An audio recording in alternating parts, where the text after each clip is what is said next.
everybody, it's me, Miss Susan from the Crystal Lake Public Library, and I am actually in a very different place for story time today. Why is that, you say? Because today we are going to learn about flowers and what a flower needs to grow. So I thought we would go outside because that's where flowers grow, correct? And if I pick this up, I can show you my flowers in my front garden, and they are just starting to bloom. Okay, so today I actually don't have Ro with me today. He just decided to go on a little trip to visit some of his family. Maybe some of you have gone on trips to see some of your family. So he left me a book to read.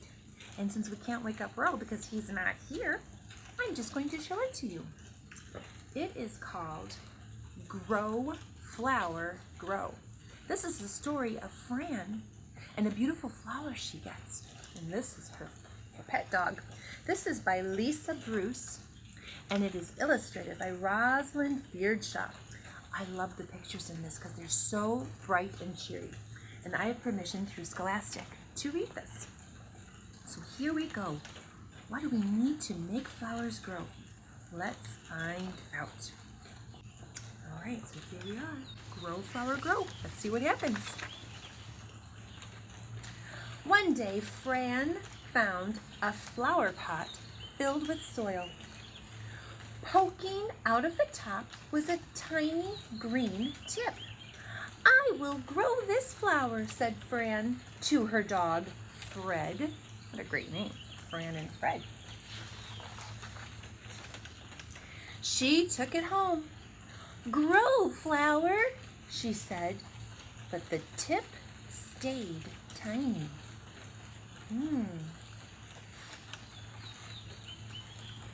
"I think this flower is hungry," said Fran. So Fran went into her fridge. Inside, she found some of her favorite foods. Didn't know plants liked food. She gave the flower a slice of, what's that? Pizza.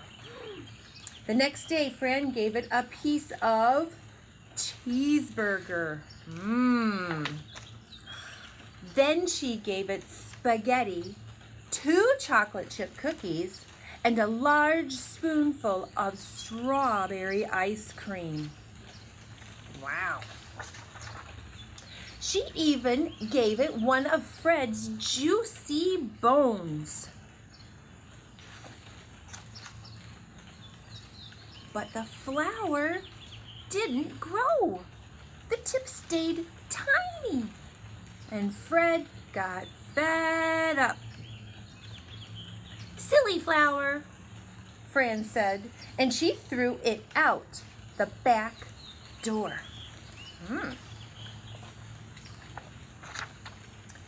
That flower pot fell into the ground and rolled away. It rained.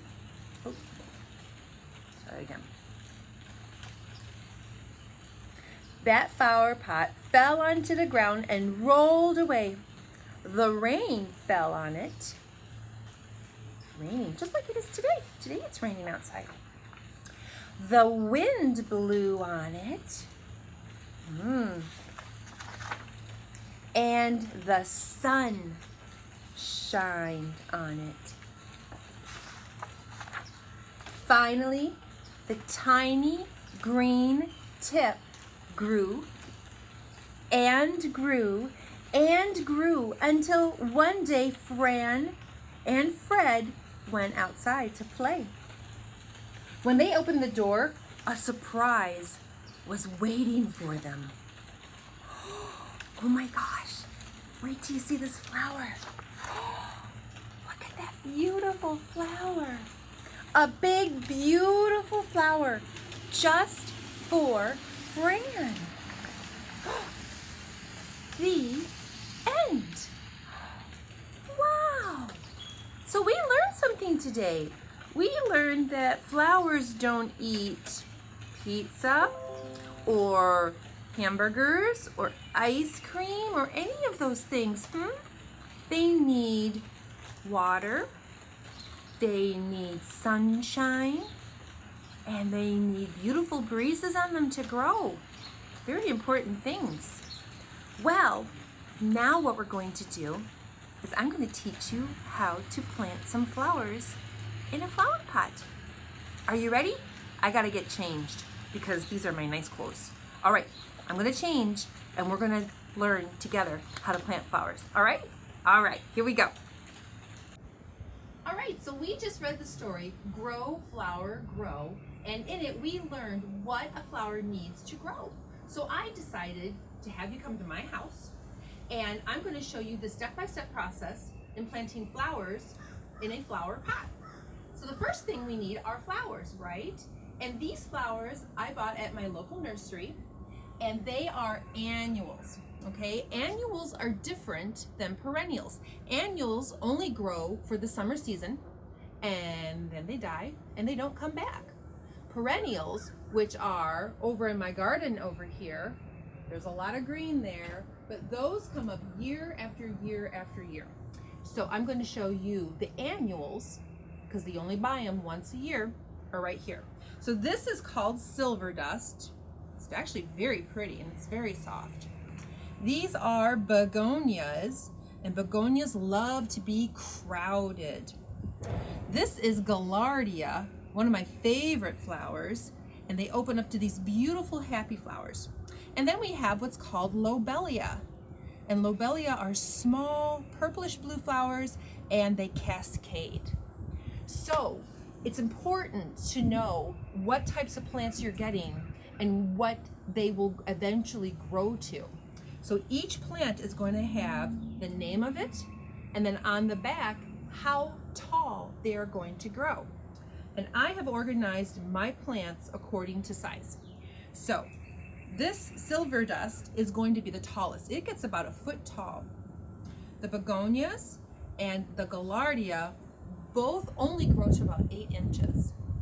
And the lobelia only stays at about 4 to 6 inches, so that's going to be in the front. So now what we're going to do is I'm going to show you step by step what you do to put your plants in a planter properly. Okay, here we go. All right, so let's get our hands dirty, okay? Step 1 is at the bottom of your planter, you need rocks or pebbles. This helps for when you water your plant, it doesn't just sit in there. It's got to drain. That's what happens out in the earth. It's got to drain. So we're going to put rocks at the bottom, and I have a shovel, and I have some river rocks here that I did not pick up from a river. And I'm going to take these and put them at the bottom of my pot. And you should probably use a good couple scoops full to make it at least, oh, I'm making a mess, 2 or 3 inches at the bottom.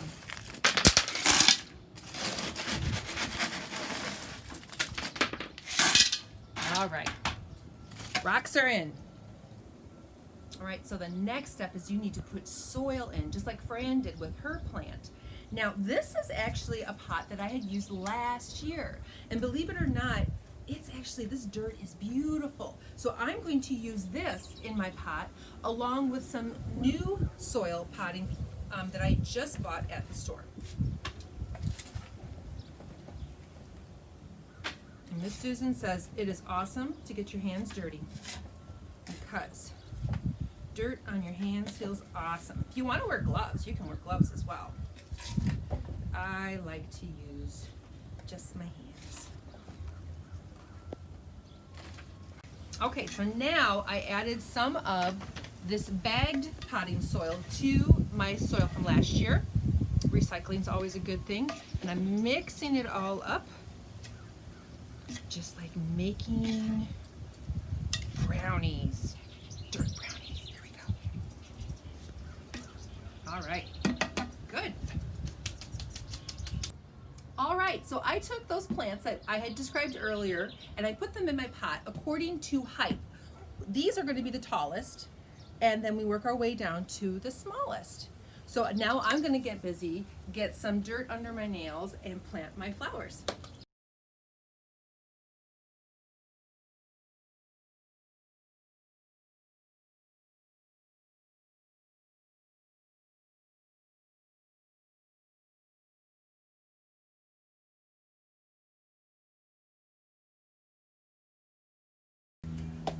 All right, well, I am done, and I think it turned out pretty fantastic. Now, I wanted to give you a couple tips on what are the best plants to buy, okay? So you go to a nursery and you see all these beautiful flowers. The best thing to do is find the plants you like, but then pick the ones that don't have the blooms already open. Why is that, you say? Because you want the energy in your plant to be at its roots. These are all of the roots, okay? And if you have a plant that has so many blooms, the energy is going to go to those blooms and not to the roots. Tip number 2 is when you take your plant out, always put your fingers like this, pull it out of the tray. You'll see a whole bunch of roots here. Take your fingers and just pinch these. Break them open a little bit. It's okay. You're not actually hurting the plant. You're giving it room to grow. You'll take that, put that in your planter. Give it a nice good watering, just like we did in Fran's book, and you will have a beautiful planter for the entire summer.